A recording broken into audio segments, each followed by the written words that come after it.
በኢራን እስራኤልና አሜሪካ መካከል ያለው የጦርነት ሁኔታ እጅግ አሳሳቢ ደረጃ ላይ ተደርሷል። እንደ አውሮፓ አቆጣጠር በየካቲት 2026 በአሜሪካና እስራኤል ጥምረት የተጀመረው መጠነ ሰፊ ጥቃት በሐምሌ ወር አዲስ የውጥረት ምዕራፍ ውስጥ ገብቷል። የሆርሙዝ ሰርጥና የሰኔ ወር የተኩስ አቁም መፍረስ። በሰኔ ወር 2026 አጋማሽ ላይ ተደርሶ የነበረው ጊዜያዊ የተኩስ አቁም ስምምነት ኢራን በሆርሙዝ ውስጥ ስትሬት ኦፍ ሆርሙዝ በሚያልፉ የንግድ መርከቦች ላይ በድጋሚ ጥቃት መክፈቷን ተከትሎ በይፋ መፍረሱን የአሜሪካው ፕሬዚዳንት ዶናልድ ትራምፕ አስታውቀዋል። የባህር መስመር ኢራን በዓለም ላይ ካለው የነዳጅ አቅርቦት 20 በመቶ የሚሻገርባትን የሆርሙዝ ወንዝ የመርከብ መተላለፊያ መስመር በራሷ ፍላጎት ለመቆጣጠርና የትራንዚት ክፍያ ለመጠየቅ መሞከሯ ለአዲሱ ግጭት መነሻ ሆነዋል። በኢራን መሰረተ ልማቶች ላይ የተሰነዘሩ ጥቃቶች የአሜሪካና እስራኤል ኃይሎች በቡሃር የኒውክሌር ማዕከል አቅራቢያ በኮኖራክ የባህር ኃይል ዞንና በሌሎች ስልታዊ የባቡር ድልድዮች ላይ ከ90 በላይ ወታደራዊ ኢላማዎችን ደብድበዋል።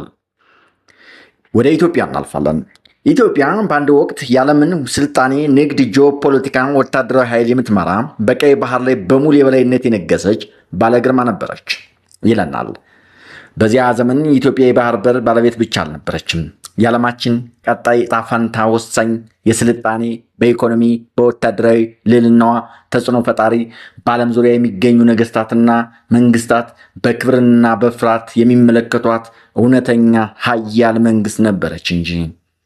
ሃሪ አትከንስ የተባለ ጻፊ የኢትዮጵያ ታሪክ በሚል በጻፈውና በቀጥታ ወደ አማርኛ በተተረጎመው መጽሐፍ የመጀመሪያው ዝነኛ የአክሱም መንግስት የነበረው የባህር በር አዶሊስ ነበር።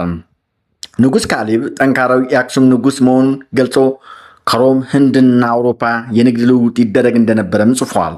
መንሮ የተባለ ሌላ ጻፊ ደግሞ የአክሱም ስርወ መንግስት በሚል መጽሐፉ እንዳሰፈረው በአክሱም ስርወ መንግስት ኢትዮጵያ ወደቧና የዳህላክ ደሴቶችን የመቆጣጠር ወታደራዊ የሚያልፍባት የላቀ የባህር ላይ ሎጂስቲክና የጦር መርከቦች መሰረተ ልማት እንደነበሯት በሰፊው አስፍረዋል። ይህ መዋቅር እስካሁን ድረስ ዘልቆ 26 ዘመናዊ የጦር መርከቦች፣ የምጽዋና የአሰብ የባህር ኃይል ጦር ሰፈሮች እና በጥልቅ ወታደራዊ ሳይንስ የሰለጠኑ 3500 የባህር ኃይል ወታደሮች እንደነበሯትም ይነገራል።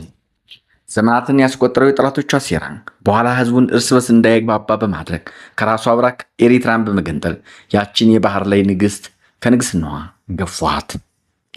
ያኔ የሀያልነቷ ትልቅ አምድና የኢኮኖሚ ዋስትና አጣች። ኢራን የሆርሙዝ ጥቃቶችን ለማስቆም በይፋ ቃል እንድትገባ በአሜሪካ መፈለጓን ባለስልጣናት ገለጹ። ዲዳብሊው እንደዘገበው ዋሽንግተን ቴህራን በሆርሙዝ ስትራቴጂካዊ የባህር ወሽመጥ ላይ በሚነዙ መርከቦች ላይ የሚሰነዝሩትን ጥቃቶች ለማስቆም በይፋ ቃል እንድትገባ መፈለጓን ዘገባዎች አመላክተዋል።